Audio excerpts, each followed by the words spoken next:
Hello, welcome back to my channel. We are going to make salsa.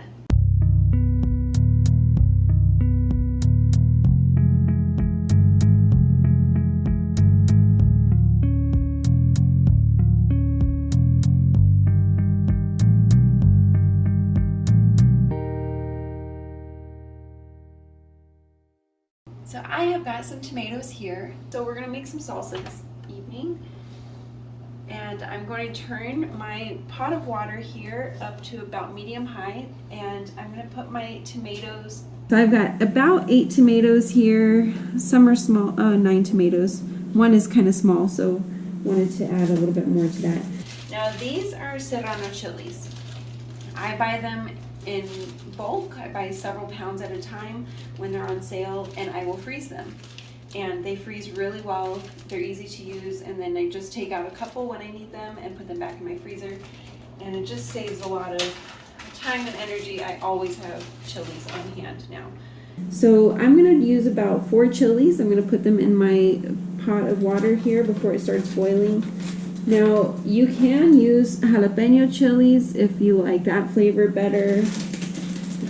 There are several options that you could do instead of serrano chilies, but those are the ones my husband likes, so that's what I use. So I have 5 cloves of garlic. One is a little bit small. I usually only do about 4, but that one's small, so I'm not going to worry about it. The best way I have found to peel garlic is by putting it into a glass jar and shaking it. So that's what I'm going to try, and we'll see if it works. I've done it several times, but depending on how I want to say how ripe the garlic is, it makes it easier to peel. I'm just going to pull these out and see. Oh, yes, it worked. Look at that, empty peels. Several empty peels. Here we go. Okay. Super important to put garlic in your salsa because that's what gives a lot of the flavor and a lot of the spice too. We have our heat on to medium high. We have our serrano chilies, our garlic, and our tomatoes in the pot. And we're gonna let that boil for a few minutes. When they start to get soft and the tomatoes start to crack open just a little bit, that's when we'll pull them out and we'll put them on this pan to roast. Roasting is just an option. You can do that if you choose to. I like to do it because it's thicker consistency, and I like that a lot. The flavor also of roasted salsa is very enjoyable.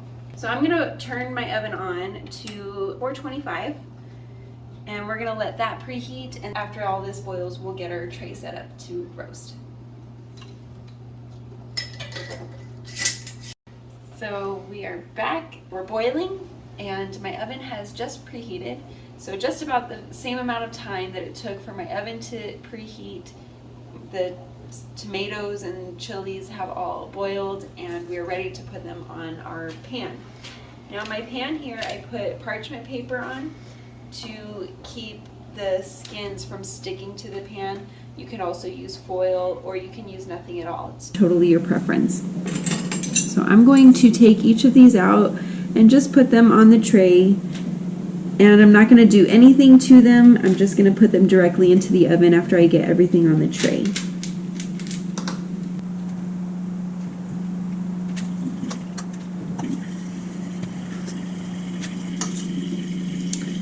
So these chilies still have the stems on them. You can just put them directly in the oven like that. And after they come out of the oven, the stems will be easy to take off.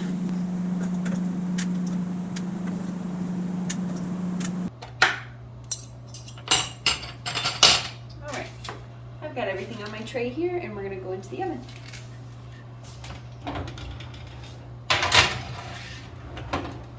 My oven is preheated to 425, and we're just going to let that roast for 20 minutes. Go a little bit longer if you like things really dark.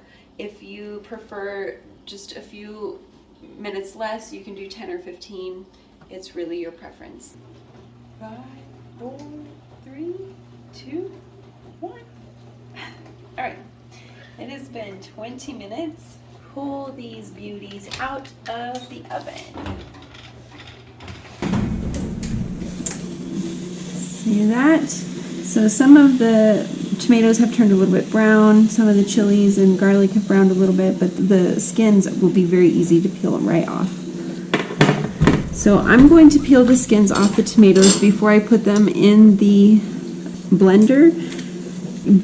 I'm going to take the peels off because when you blend them up and make the salsa, it leaves little slivers of the tomato peel that don't get blended up very well. I just don't really like those in my salsa, so I have also heard that our bodies don't digest the peel of a tomato very well, so just makes it a little bit easier on your body. And I'll also be adding some fresh cilantro from my cilantro.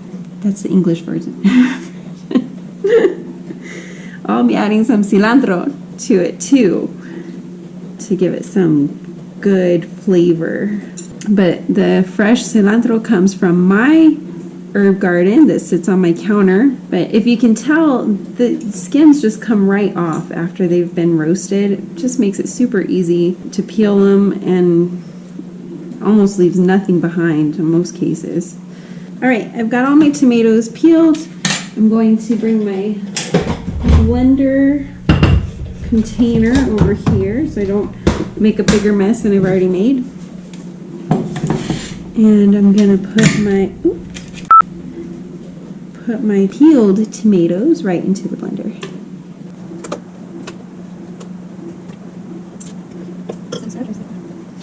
These little chilies, I can just use the fork to just pull that stem right off. It doesn't give a hard time at all. Now, because my children like to eat my salsa too, I don't like to make it very spicy. I would just put a little bit of spice in there. So I'm gonna leave 2 of the serrano chilies out for right now. And depending on how spicy it is, I'll add more or not. I'm gonna put all my garlic cloves in it though. This is amazing. This little garden right here, I started the first week of January, and I got it as a Christmas gift, and it has just exploded. It's amazing. I love it. And I love the fact that I have fresh herbs right here on my countertop. It's amazing. And they taste so good. So I'm just gonna take a bunch, some in there. I'll probably end up putting some more just because I like cilantro in my salsa. I think it has such a fresh flavor and just makes it so yummy in my opinion. It's all according to your taste. And now I'm gonna put some salt in here as well. So I've got my roasted tomatoes, 2 of my serrano chilies, and all 5 of my garlic cloves. And I'm gonna put probably, I'll start with probably a tablespoon of salt. We'll see how that goes.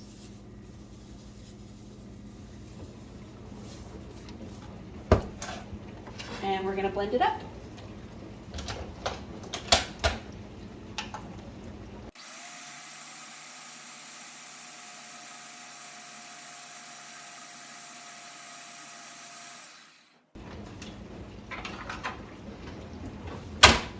I'm going to push down some of these cilantro leaves that got stuck in here. One totally wrapped itself around the blade. Usually I put the cilantro in the bottom and I just forgot this time. So, but that kind of helps. When you put it down in the bottom, then the tomatoes kind of push it down so you don't get this, the leaves wrapped all the way around the blade. So we're gonna try it again, blend it for a little bit longer and see how it does.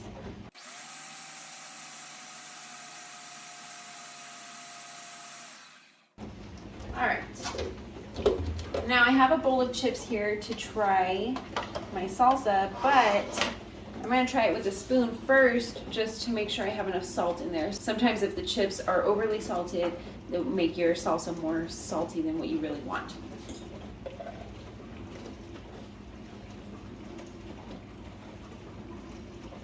Doesn't need any more heat. My kids will like that, I think. And the salt is perfect. So we'll just keep it the way it is and we'll pour it into a bowl.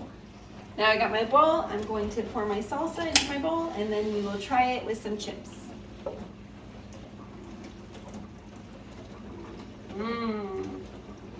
There's my beautiful bowl of salsa, roasted salsa, and we are gonna try it, see how well it tastes.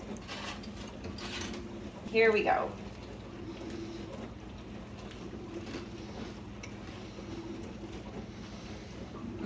The only thing that'll make it better is sitting in the fridge overnight. So I hope you try this recipe out. It's a good method of making salsa, but there are so many variations out there.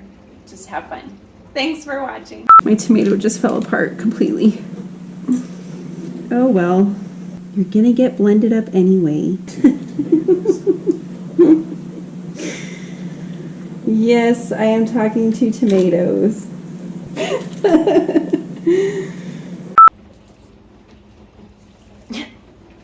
I just weed whacked that whole that whole thing. Okay, I'm gonna push down some.